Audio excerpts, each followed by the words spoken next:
2025వ సంవత్సరంలో మొత్తం 365 అంశాలను మీతో పంచుకోబోతున్నాము.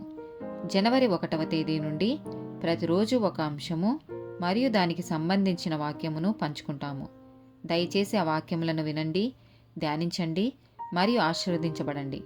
దయచేసి సబ్స్క్రైబ్ చేయండి మరియు మీ స్నేహితులతో పంచుకోండి. ధన్యవాదాలు.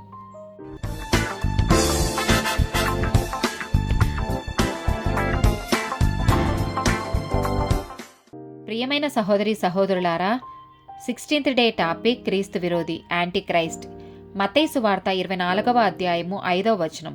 అనేకులు నా పేరట వచ్చి నేనే క్రీస్తునని చెప్పి పలువురిని మోసపరిచెదరు. మత్తయి సువార్త 24వ అధ్యాయము 23, 24, 26 వచనాలు. ఆ కాలమందు ఎవడైనను ఇదిగో క్రీస్తు ఇక్కడ ఉన్నాడు, అక్కడ ఉన్నాడు అని చెప్పిన ఎడల నమ్మకుడి.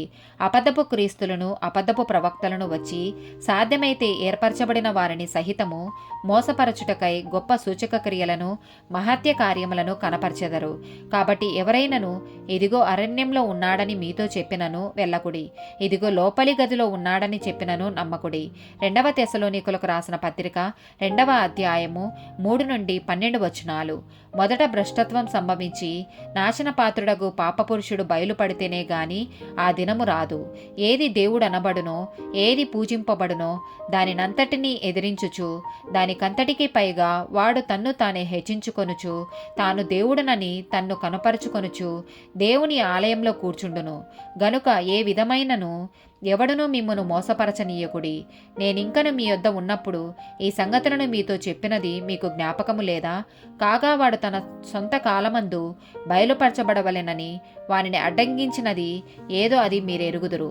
ధర్మ విరోధ సంబంధమైన మర్మము ఇప్పటికే క్రియ చేయుచున్నది గాని ఇది వరకు అడ్డగించుచున్నవాడు మధ్య నుండి తీసివేయబడు వరకే అడ్డగించును. అప్పుడు ధర్మవిరోధి బయలుపరచబడును. ప్రభువైన యేసు తన నోటి ఊపిరి చేత వారిని సంహరించి తన ఆగమన ప్రకారము చేత నాశనం చేయును.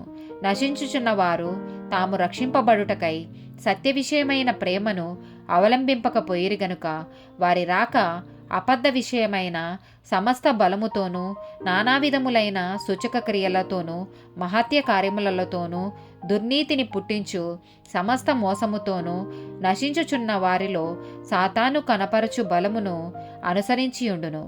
ఇందుచేత సత్యమును నమ్మక దుర్నీతి యందు అభిలాష గల వారందరూ శిక్షావిధి పొందుటకై అబద్ధమును నమ్మునట్లు మోసము చేయు శక్తిని దేవుడు వారికి పంపుచున్నాడు.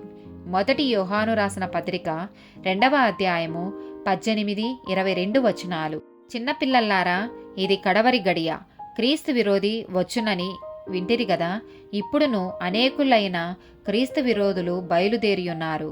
ఇది కడవరి గడియ అని దేవుని చేత తెలుసుకొనుచున్నాము. యేసు క్రీస్తు కాడని చెప్పువాడు తప్ప ఎవడు అబద్ధికుడు? తండ్రిని కుమారుని ఒప్పుకొనని వాడే క్రీస్తు విరోధి. ఆమేన్.